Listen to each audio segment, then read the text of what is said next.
دوستو 14 سال قبل سرور کائنات صلی اللہ علیہ وسلم کی عطا کردہ ہدایت کو آج کے ماہرین ڈاکٹر اور سائنسدانوں ماننے پہ مجبور ہو گئے۔ مسلمان ہونے کے ناطے ہمارا یہ ایمان ہے کہ آپ صلی اللہ علیہ وسلم نے جو فرمایا وہ حق و سچ ہے۔ مدینہ میں جب طاعون کی وبا پھیلی تو آپ صلی اللہ علیہ وسلم نے اس مرض میں مبتلا ہونے والے افراد کو اپنا شہر چھوڑنے سے منع فرمایا تاکہ یہ مرض دوسرے علاقوں میں صحت مند افراد میں منتقل نہ ہو۔ مسلم شریف کے جلد نمبر 2 میں حضرت اسامہ رضی اللہ تعالیٰ عنہ سے روایت ہے کہ آپ صلی اللہ علیہ وسلم نے فرمایا کہ طاعون اور متعدد بیماریاں ایک عذاب الہی ہے جو پہلی امتوں پر مسلط کیا گیا۔ جب کسی علاقے یا شہر میں کوئی وبا پھیل جائے تو ضروری ہے کہ متاثرہ شہر کے باشندے اپنا علاقہ چھوڑ کر نہ جائیں، تو یہ بھی ضروری ہے کہ دوسرے شہر کے لوگ متاثرہ شہر یا علاقے میں نہ جائیں۔ دوستو، اس وقت کورونا وائرس کی وجہ سے 10,000 سے زائد افراد متاثر ہو چکے ہیں، جن میں 200 سے زائد افراد کی ہلاکتیں ہو چکی ہیں۔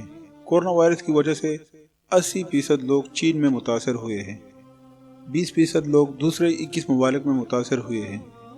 اس وائرس کے جنم لینے کی جو وجوہات سامنے آئی ہے وہ ہے سانپ، چوہے، چمگادڑ اور بلی کا گوشت استعمال کیا جاتا ہے۔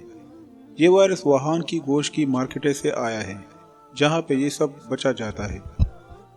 بے شک اسلام نے 1440 سال قبل حرام و حلال میں فرق واضح کر کے ان سب حرام اشیاء سے دور رہنے کی تلقین بھی کی۔ یہ انسان کے لیے ٹھیک نہیں ہے۔ یہ کہنا بھی ضروری سمجھتا ہوں کہ اس وقت اسلام کے خلاف سازش کرنے والی طاقتیں مسلمانوں کو دہشت گرد کہنے کے لیے بھرپور ناکام کوششیں کر رہی ہیں۔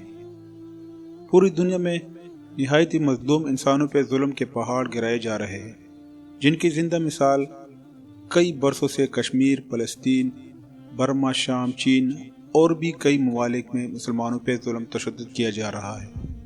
مسلمانوں کو عبادت گاہوں میں جانے سے روکا جاتا ہے، جس پہ عالمی میڈیا اور عالم اسلام خاموش بیٹھا ہوا ہے، جس پہ انسانی حقوق کے علمبردار کبوتر کی طرح آنکھیں بند کیے ہوئے یہ سوچ رہے ہیں کہ ہمیں کوئی پوچھنے والا نہیں ہے۔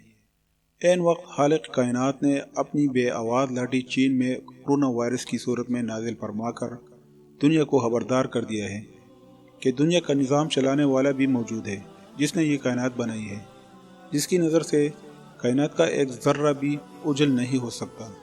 اس وقت ماہرین اس دوڑ میں مصروف ہے کہ اس کا کوئی حل نکالا جائے تاکہ اس پہ بروقت قابو پایا جا سکے۔ آخرکار ان کو اسلام سے ہی مدد ملنی پڑی۔ وجہ تخلیق کائنات سرکار دو عالم صلی اللہ علیہ وسلم کی ہدایت پر عمل کرنا ہی پڑا، جو آپ نے ہزاروں سال پہلے عطا فرما دی۔ ہمارا ایمان ہے کہ اسلام پوری دنیا میں سچا دین ہے، جس نے ہمیں دین و دنیا میں جینے کا سلیقہ سکھایا، دین و دنیا کی روشنی سے مالا مال فرمایا۔ اس وقت پوری امت مسلمہ کو اتحاد و اتفاق کی ضرورت ہے۔ کورونا وائرس سے بچنے کے لیے باقاعدہ 5 وقت نماز پابندی کی جائے، اللہ تعالیٰ کی بارگاہ میں استغفار کثرت سے کیا جائے، صفائی کا خاص خیال رکھا جائے، حلال و حرام میں فرق کیا جائے۔ انشاءاللہ کسی قسم کا وائرس آپ کو نقصان نہیں پہنچا سکتا ہے۔ تو دوستو، امید کرتا ہوں کہ آج کی ہماری ویڈیو آپ لوگوں کو پسند آئی ہوگی۔ اگر آپ لوگوں کو ہماری ویڈیو پسند آتی ہے تو پلیز اس کو لائک، کمنٹ، شیئر کریں۔ میں ملتا ہوں آپ لوگ کسی اور ویڈیو میں، تب تک کے لیے اجازت دیجیے۔ اللہ حافظ۔